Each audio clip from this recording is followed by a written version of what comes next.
So you're asking if you can turn on your BMW's heated seats without paying the subscription, because you know the hardware is already in the car. Yes, you can, but you need to understand that this fix is temporary. Let me explain why.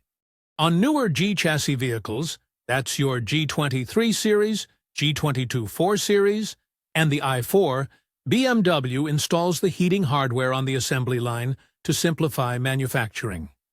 The feature is then locked in the software using a system called Functions on Demand. Your subscription payment buys a digital certificate that unlocks it.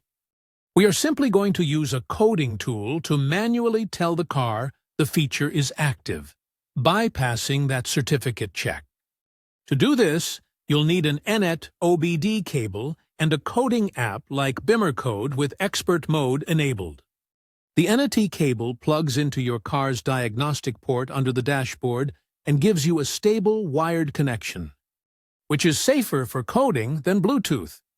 Once you're connected, the app will show a list of your car's electronic modules.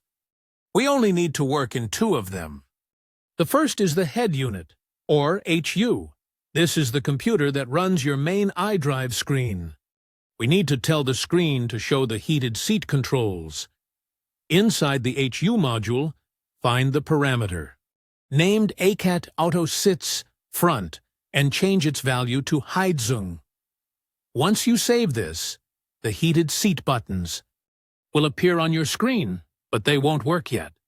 To make them work, we go to the second module, the Body Domain Controller, or BDC.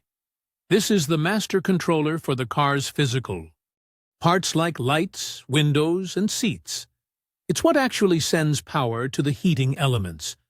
In the BDC, you need to find the parameter LHZ-CCM-IKF and change its value to active.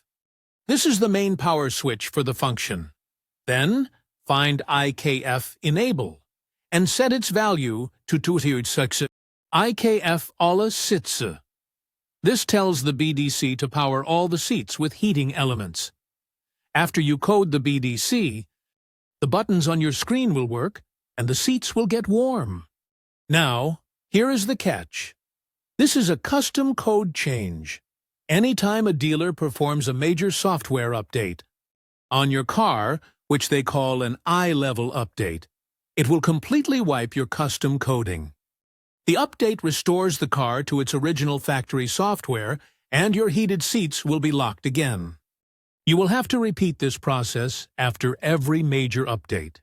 That's why it is critical to back up your original module settings in the app before you make any changes. It's your safety net.